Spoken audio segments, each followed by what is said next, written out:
It's rock and roll!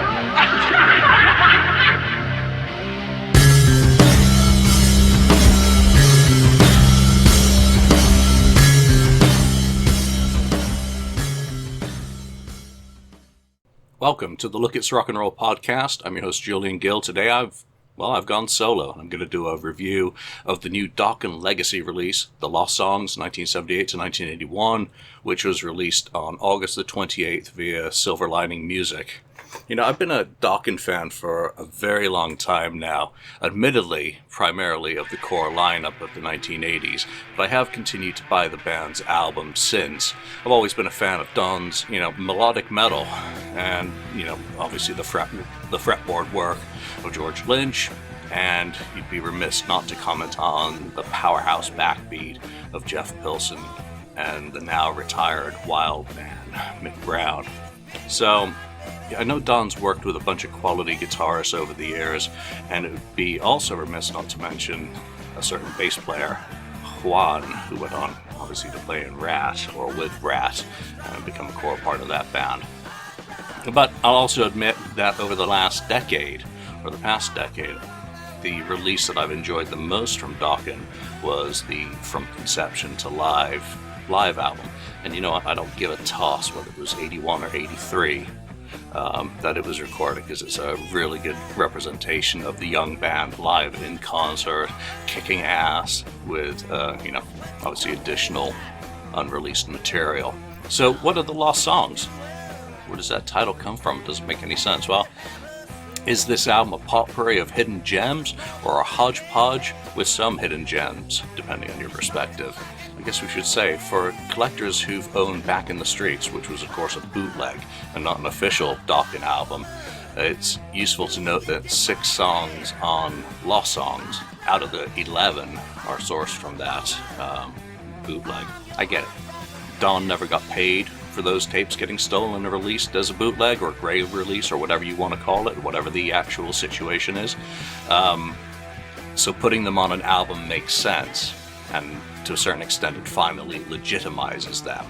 So, in my opinion, if you've ever had a copy of Back on the Streets, burned it from YouTube or downloaded it as a torrent or whatever, you should, ethically, at least buy this album so that one of the artists involved in those songs for their creation gets paid. Alright, that's enough preaching. That said, I had really hoped that there was going to be a slight sound improvement on those tracks that came from Back in the Streets, but there's really not. It's not terrible still. They are what they are. They're certainly not bad, and to a certain extent the sound quality of that sort of material certainly adds to the authenticity of the material. Now, that's a very, very subjective thing when you get into talking about sound quality on archival releases. Some people really do prefer a full studio sounding demo, sometimes not remembering or understanding that a demo might be just a boombox with a microphone capturing a band, that it's not always a 4-track, a 2-track even, 8, 16, 24, whatever they're up to these days. Not all bands go into a studio and cut fully fledged multi-track demos. It's just not economically doable then, though these days with Pro Tools and electronic tools it does become, easier. So from that perspective, it's always important to take that into account when listening to an album of this type. And I think as we go through the songs, I'll mention some of the differences in the audio or the fidelity, so that we can just have a little bit of a comparison with how the material has been approached. Today for this review, which is supposed to be quick, but who knows how long it's actually going to go, I'm not going to go sequentially on my track-by-track comments, but I am going to start at the beginning of sorts with Broken Heart, track 9 on the album. This was originally released in 1979 as the B-side to Don's first single, Hard Rock Woman. It was released independently on Hard Records of LA. The liner notes for that single, one that I've never been able to obtain a copy of in acceptable condition for myself, with the sleeve, note that the lineup was Don on vocals, Rusty Allen bass, Bill Lorden on drums, though Steve Barry and Greg Pecker were credited on the backside of that sheet, respectively. Whether it's accurate, I don't know. Apologies if not, but obviously Don Dokken played on it, and that's the key. That single was produced by Drake Levin. I think he was Paul Revere and the Raiders, so it's not surprising that only this B-side is included, because Hard Rock Woman, the A-side song, was co-written with Drake, so who knows if there's politics, money, or other issues that precluded it being included on this. I don't think it matters. As a completist, I would love to have had it on there. It would have been nice. That said, Broken Heart, for me, is the better song from that single, and a better illustration of Dokken, or Don Dokken, circa 1979. That's not to say that Hard Rock Woman isn't a good song, it's just a matter of taste. I think Broken Heart has great tempo, illustrates some of the vocal styles that became Don's signature in the years to come, and I'm particularly fond of the guitar solo and underlying bass line. You know, you have to listen to it yourself, but that's the kind of quirk and performance that, you know, just really get me in this genre. My criticism for this one, and it's good to mention this particular track straight out of the gate, is the mastering. It's absolutely brutally brick-walled on one channel on the iTunes version that I downloaded. I haven't compared yet with the Amazon one. I was going to buy the Amazon CD and got the download, but haven't gotten around to comparing that to see if I have an error, which is of course possible. But one channel is brick-walled. I mean, it's nearly solid WAV file when looking at it. It's unlistenable compared to the version that I had previously, and is unnecessarily abusive. Again, that's my opinion. And I think legacy releases, the sonic should be left well alone. The mastering should be done authentic with the era from which they came, because everyone has a volume button on their listening device. So don't clip the frickin' frequencies and compress the audio, raping it of all its character. Just stop the loudness wars. It's over. The consumer lost the loudness wars. It didn't do anything for the artists either. When you look at some of the releases over the past decade that just become louder and louder and louder and just ruin the listening experience. I won't name names. Most people will know who they are.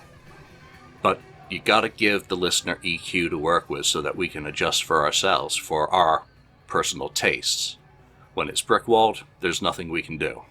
But again, that criticism does not apply to every track on this album. And again, I do want to compare with the Amazon Digital and also the Japanese CD, which I'm still waiting to arrive.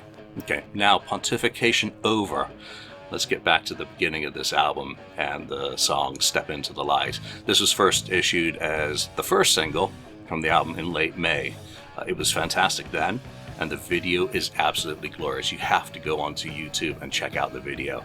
A lot of work's been obviously put into making an entertaining video for the song, but one that's chock full of pictures from the early era of Dokken for you to enjoy.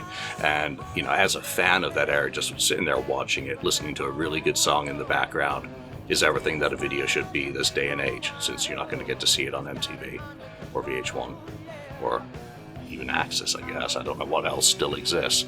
So check it out.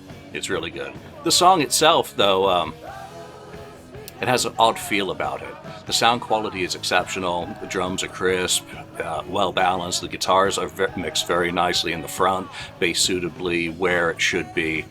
But Don's vocal, you know, definitely feels more recent, so it's probably one of the tracks that have been revisited. I don't have a problem with that. It's the lower register than it should be, is a little bit uncomfortable, but obviously an artist's voice changes over the decades and there's nothing that you can do about it. But it does feel like the song and its vocal performance, there are some missing howls that maybe would have been on an original version, demoed way back when, that just aren't realistic for him to be doing these days. So that's one slight thing that detracts from an otherwise fantastic song. And let me make it clear, you know, that's still a really, really good song, regardless of what could have been lost in the retranslation of the song. I think the liner notes that I've been able to determine suggest that it was written for the first album in 1981, along with No Answer, but weren't used at the time. And that would have been when they were rehearsing in Germany, in I think a basement with mold. So that leads us on to the next song I want to talk about, No Answer. Sonically, this one sounds outstanding, but again, it's modern rather than a 1981 mold-affected version of Don. And if it's Again, if it's one that's been revived with John Levin and BJ Zampa, I'm okay with it. It's almost a Van Halen-like, different kind of truth idea of revisiting material from the archive and staying pretty true to the original arrangement of it. I guess if multi-tracks for these were available, I would have preferred Don's original guitar and vocal to have been preserved, and then if he really felt the need to replace the other players from that, then to do so with his modern, session musicians or bandmates or whomever he wished to have perform those songs. That, to me, would have been a better blend of old and new in order to update the sonic qualities of the songs while remaining authentic to the original, with 1981 Don versus 2000 and whatever, teen Don. And again, no insult to Don. Recognize that a voice changes over the decades, especially when you sing in the style that he does. There was a lyric video for No Answer that came out in late July. Again, great way for you to hear the song if you're not familiar with it. And obviously now that the album has been released, these are all up for streaming on places like Spotify, and you can, of course, buy the damn thing so that the artist gets paid more than 0.0000001 of a cent per stream. Even from these first couple of songs that I've mentioned, what is clear is that it's absolutely shocking and stunning to me the amount of material that bands like Dokken, Cinderella, Def Leppard, and Motley Crue were leaving on the cutting room floor at the time. It's a real illustration of just how creative these guys were for a very, specific period of their careers that in some cases carried them through a large amount of their career, but also that they would just jettison a lot of this stuff and just move on and keep moving on and maintaining quality for, most of the 80s really, just increases my love of these bands. I think No Answer it might be my favorite on this album. I'm not sure. I'm gonna need some more listens, but let's move on. I'm going to lump all of the Back in the Streets studio songs together. We're talking Back in the Streets itself, Felony, Day After Day, We're Going Wrong. They were all previously available for collectors. They've been out on YouTube for a long time. Nearly everyone will have heard them, so just quickly, Felony is one of my favorite early Dokken tracks, primarily the version off the Career album, but this one, it's obviously a demo. So it's got different breakdowns, it's got a different nice time change section, it's got a slower tempo that makes it, a bit darker than even the version that was on Chains, the Carrera version, or the remix. So it's an absolute winner. Already love the song, now I love it even more, and I've got another version to go to. So 3 versions of Felony to choose from? Yeah, and that's just studio. We're Going Wrong, and it's fuzz guitar, and this one just shouts pre-W Van Halen all the way through. Give it a listen yourself, decide. Good song. Day After Day, it again boggles the mind how a song like this gets ignored at the time. It's just a beautiful acoustic intro and nice soft ballad, and it's got a really, really good understated solo that works perfectly with the song.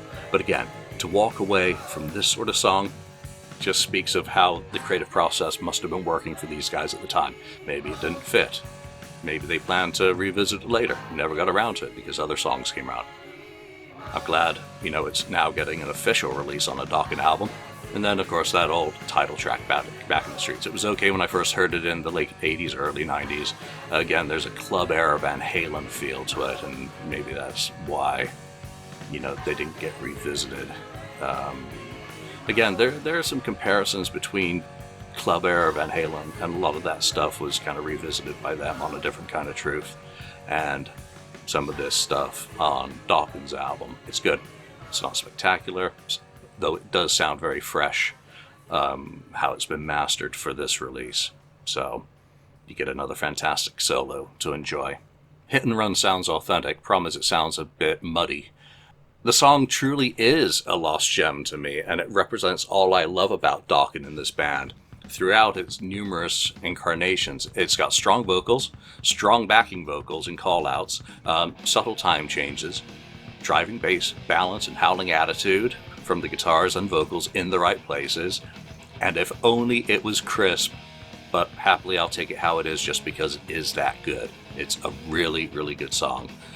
Let's go back to the previous release, Back on the Streets EP material, and both live versions of Liar and Prisoner are included on Lost Songs. Personally, I would have tacked these onto Conception Live years ago. I do not like mixing live and studio stuff on the same release, especially when it's primarily revisited demos and archival demos being released. But they're both good, strong songs and performances.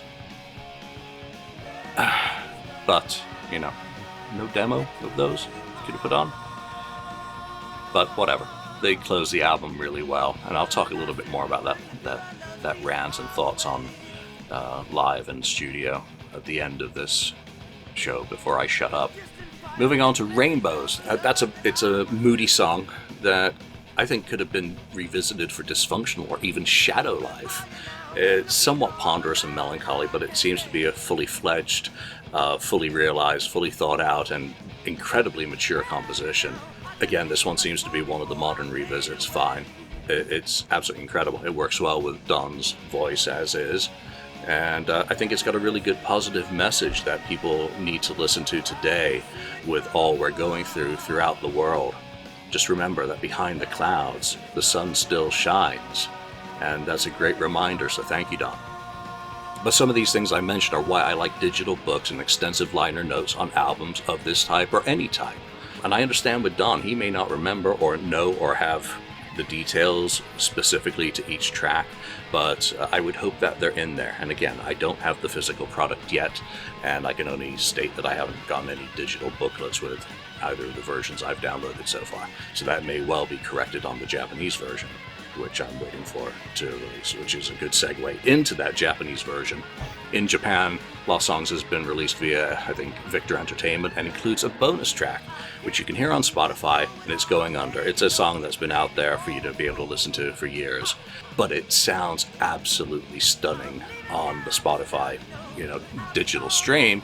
And according to the liner notes of George's Lost Anthology in 2005, this song was recorded in 1981 during the European Breaking the Chains tour, so it sits neatly between Breaking the Chains and Tooth and Nail. It certainly leans closer to Tooth and Nail in terms of its style and sonics than it does to Breaking the Chains. That's particularly the Carrera sound that they had gotten originally recording it, so it marries up nicely. It's a great way to end the album. I think it's a better way to end the album. I wish it was on all versions for people who are just finding out about it now, but it's a really strong song, and again, boggles the mind. I say that a lot during this review. Let's get into some of the packaging. Again, I'm just going to have to go off what I have available now and the art. It's nice to see a beautifully rendered cover image. I think that illustration is absolutely glorious. I love it. It's very eye-catching. It pops, and it almost makes me want to buy the LP just to have that in a big 12x12 to be able to check out. Let's talk about some formats. I'm still waiting for my CD, as I've mentioned. It does help you when shopping digitally or online to not leave things in your shopping cart, to actually remember to complete your transaction. But I'm getting old. So you got digital on iTunes, Spotify, Amazon Music, and I guess all the usual places that people go to listen to music legally online. The LP looks like it's only in black vinyl, but if it's not too late, it would be great to see that in a red and yellow. Personal taste again.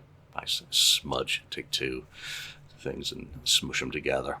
And let me finish on my mini rant about mixing live and studio, just a quick revisit.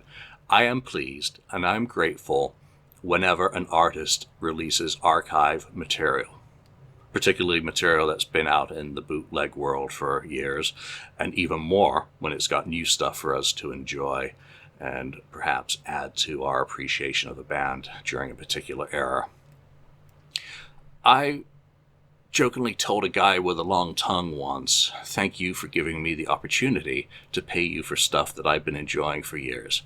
That is how I operate, and I'm glad to be able to do the same with Don that I did with that fella, having enjoyed a lot of this material for a long time. As far as Dokken goes, I would love to see one thing still, and I don't know what the deal is or the details, but for my own collecting goals and efforts, I've never been able to find a K7 or cassette copy of the Carrera edition of Breaking the Chains to do a proper transfer of for my digital listening experience, because then I would obviously master it up to my own preferences sonic-wise for listening, and have the original mix of the album, which again I mentioned I prefer. So I would love for Dokken, and I know that they have done Breaking the Chains in recent years, but to reissue it properly in the 1981 format, married with a DVD with remastered audio of 1982 Bremen, which you can go watch on YouTube. That is the sort of stuff I would still really love. And here I am talking about one gift I received from Dokken while talking about the next one I demand to receive from Dokken. They are ungrateful music fan as always, but there we go. But for now, that's it. That's my review of Lost Songs. I don't do ratings. I would just say I think this one, if you're a Dokken fan, is worth adding to your collection. I'm going to go give it another spin. So for now, thanks for joining me. We'll see you next time. Thank you for watching or listening to this episode. Be sure to subscribe to us, like us, or even leave us a review. You can find us and join the conversation on Facebook.